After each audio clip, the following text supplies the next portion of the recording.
यहाँ उपस्थित समस्त सुधीजनों को मेरा सादर नमस्कार। वर्तमान समय बहुत ही कष्टप्रद है।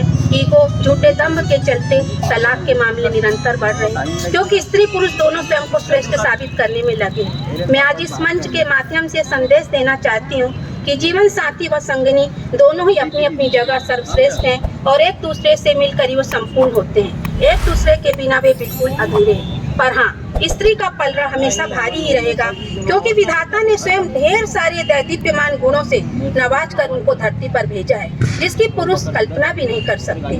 मेरे आज के काव्य पाठ का विषय है कद्र जीवन साथी जीवन संगी। पुरुष होना आसान है शायद, पर स्त्री होना नहीं। अगर मुश्किल है पति का किरदार, तो नामुमकिन है स्त्री का भी किरदार। प्रश्न है, जीवन साथी जीवन संगनी की कद्र है उस पुरुष की जो पति है या उस स्त्री की जो पत्नी? अधिकांश उत्तर है ना। यदि पति को मिलता है उपेक्षा, उलाहने, तिरस्कार, तो पत्नी को भी सहने पड़ते हैं अनगिनत तानों के व्यंग्यवाद। पुरुष को तो सिर्फ स्त्री देती है, पर स्त्री जिसे तथाकथित बहू कहा जाता है, उसको सारा का सारा परिवार।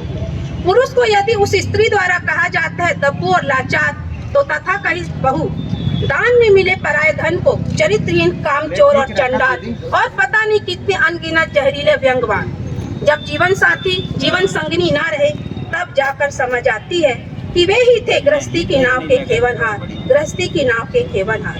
पुरुष यदि दिन रात गर्म धूप सा झुलसता है, 2 जून की खातिर जेठ सा तपता है, तो स्त्री भी तो घर बाहर के कार्यों की चक्की में खूब पिसती है। 4 जून की खातिर चूल्हे की भट्टी में तपती है। ऑफिस से बस ऑटो के धक्के खाकर भी आते ही रसोई में घुसती है। घर के सदस्यों, खासकर पति व बच्चों ने क्या खाया क्या नहीं 10 बात पूछती है। परिवार की चिंता में दिन रात घुटती है। अपनों के लिए अपने सारे सपने दफन करती है। अपने सुख चैन आराम सब भूलती है। आखिर क्यों?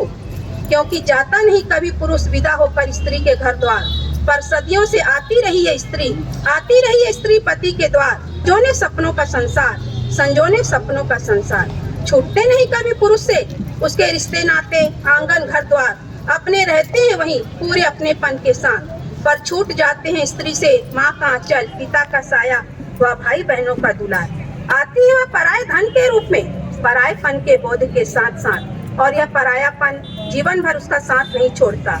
ढूंढती है सुकून का एक कोना, सुनना चाहती है 2 मीठे बोल, और जीवन साथी से सिर्फ अपनत्व विश्वास, क्योंकि वही तो उसका सब कुछ होता है। उसके लिए वह अपने माता पिता तक को छोड़कर आ जाती है। चाहती है दिल की बगिया में रोपना प्रेम का पौधा, पर क्या पौधे बिना खाद, देखभाल, रख रखाव के पल्लवित पुष्पित होते हैं? शायद सभी का उत्तर होगा ना। तो स्त्री के साथ ऐसा दोगलापन क्यों? जाते हैं जब लड़की देखने, तो अरमान होते हैं बहुत ही ऊंचे ऊंचे।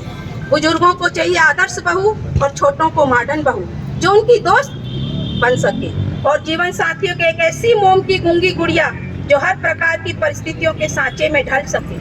भाग्य से मिल गई, पर अरे यह क्या, उसके गुण ही बन गए उसके कष्टों का आधार। स्त्री के दिल में भी कभी कभी झांक लिया करो यार। उसके गुणों की कद्र नहीं होती जब, तब वह हो जाती है तार, गलत बातों का करने लगती है प्रतिकार। कोमल लता से बन जाती है कटीली झाड़, मोम सी गूंगी गुड़िया हो जाती है वाचाल।